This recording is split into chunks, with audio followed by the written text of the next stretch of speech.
ఇవే ఇవే జీవన తరంగాలు, ఇవే ఇవే జీవన తరంగాలు, జీవన తరంగాలు. నువ్వు నా డబ్బు వాడుకుంటున్నావో లేదో తెలీదు, కానీ నా డబ్బు మీకు ఖర్చు చేయడంలో ప్రయోజనం ఉంది. కానీ వచ్చేవాళ్ళని భరించాలంటే యోగ్యత ఉండాలి కదా. వాళ్ళిక్కడికొచ్చుంటే మనసుకు మాత్రం కష్టమే. నేనైతే కుదరదని చెప్పానమ్మమ్మా. అది కూడా మంచిదే. నువ్వు ఒప్పుకున్నా నేను ఒప్పుకోనని చెప్పాను. అమ్మకి చెప్పాను నువ్వు వృద్ధాశ్రమానికి వెళ్ళిపో అని. కానీ తనకి సౌకర్యం అనిపించక ఇక్కడికే వచ్చింది. ఇక దేవికాకి పెళ్ళయింది. ముందు నుంచి ఒంటరిగానే ఉంటుంది.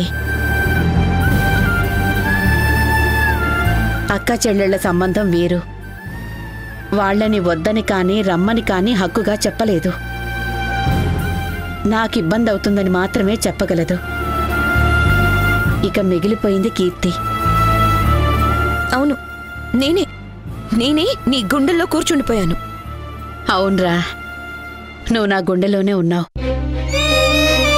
వాడు కూడా ఉండాలని ఒక చిన్న ఆశ, అలానే భయం కూడా ఉంది. మనవడో మనవరాలో వస్తారు. వాళ్లతో ఆడుకుంటే నీరసం పోయి కొద్దిగా ఉత్సాహం వస్తుంది. కానీ ఉద్యోగం లేని కొడుకు 20 సంవత్సరాలు పేపర్ చదువుతూ మీ నాన్న కూర్చున్నారు.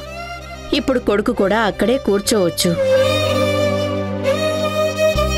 ఒకవేళ దొరికితే మంచిదే, లేకపోతే అమ్మ, భర్త, కూతురు చాలు అనిపిస్తుంది. కొడుకు, కోడళ్ళు, మనవళ్ళు వద్దు అని అనుకోగలనా? చాలా ఎక్కువైందిరా నీకు. ఒక ఆధారం దొరికే వరకు నేను నీతో ఉంటాను, ఇక్కడితో ఆపేస్తాను అని వాడికే చెప్పేస్తాను. వాడిక్కడికి వచ్చేదొద్దు.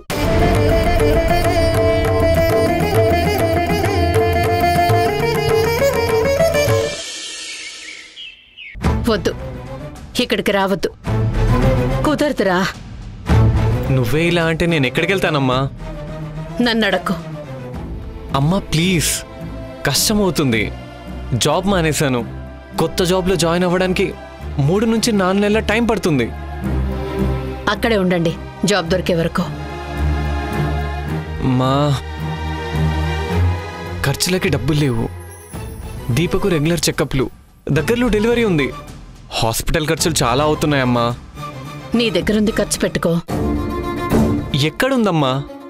ఉన్నది ఊడ్చి ఇంటికి పెట్టాను. ఏం తొందర వచ్చిందని అంత పెద్ద ఇల్లు కట్టావు? దేనికోసం కట్టావురా? అప్పు చేసి మరీ కట్టావు. కట్టేశాం కదా. ఇల్లు రెంట్కిస్తా అని అన్నావంట. అప్పు తీసుకున్న చోట ఇన్స్టాల్మెంట్ కట్టాలి. చాలా ప్రెషర్ ఉందమ్మా. ఈ రెంట్ డబ్బులు వస్తే అడ్జస్ట్ చేద్దామని చూస్తున్నాను. అయితే ఒక చిన్న ఇంట్లోకి మారండి.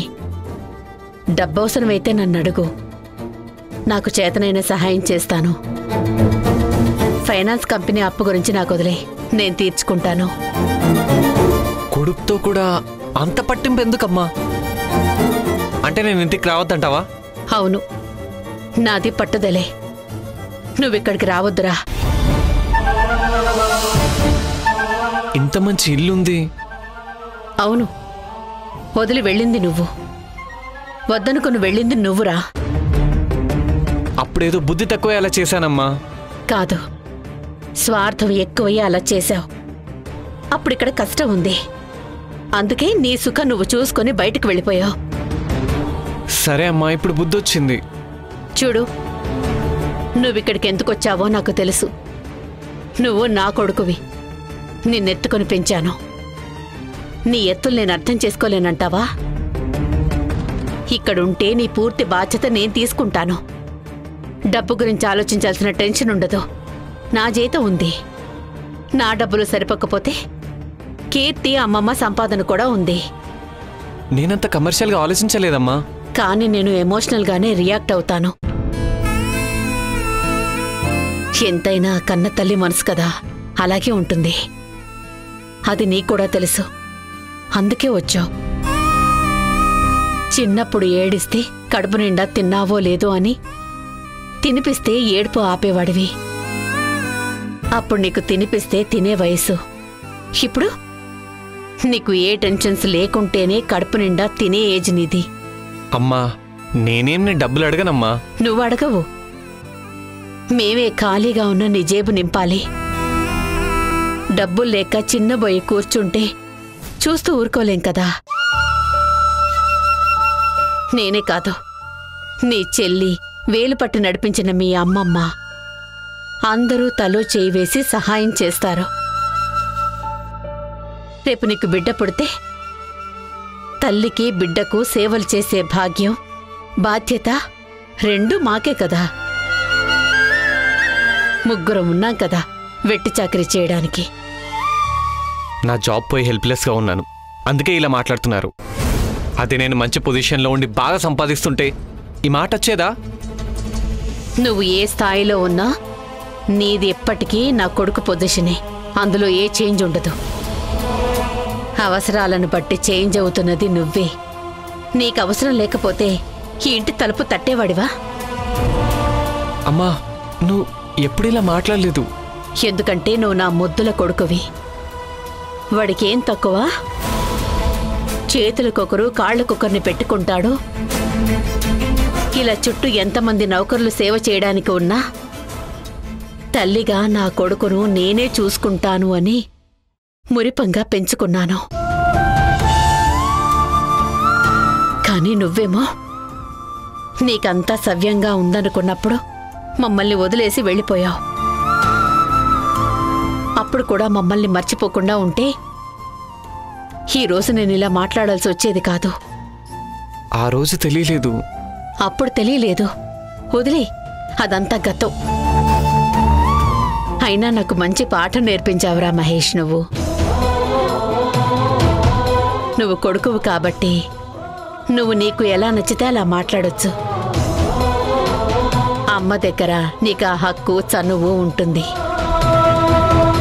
కానీ తల్లి తిరిగి అలానే చేస్తే తట్టుకోలేవు. మేము ఆ రోజు ఎలా తట్టుకోగలిగాం? నీ గృహ ప్రవేశానికి ఆ అమ్మమ్మని వంట మనిషి అని చెప్పి వద్దని చెప్పినప్పుడు మేమెంత బాధపడుండాలి. ఆ వంటలు చేసిన డబ్బుతో నిన్ను పెంచి పెద్ద చేస్తే ఆ మనిషికి విలువ లేదన్నావు. ఈ కుటుంబం దూరంగా ఉంటేనే పెద్ద పరిచయాలు దొరుకుతాయని అన్నావు. కానీ ఈరోజు కష్టకాలంలో అదే కుటుంబం కావాలి. ఆ వంట పని చేసే అమ్మమ్మ కావాలి. ఆమె సంపాదించే డబ్బు కావాలి. అమ్మమ్మల ప్రేమను వ్యాపారంగా చూసింది ఎవర్రా? నువ్వు. అమ్మా, తప్పైందని చెప్తున్నాను కదమ్మా. నేను తప్పు చేయకూడదు, నాకు నచ్చిన నిర్ణయం తీసుకోకూడదు, అంతేనా? నాకు నువ్వు ఎలాగో కీర్తి అంతే. నీకు పెళ్ళయింది, భార్య ఉంది. రేపటి నాడు పిల్లలు పుడతారు. వాళ్ల కోసం బతకాలి, బావుండాలి. కానీ కీర్తి పరిస్థితి అలా కాదు.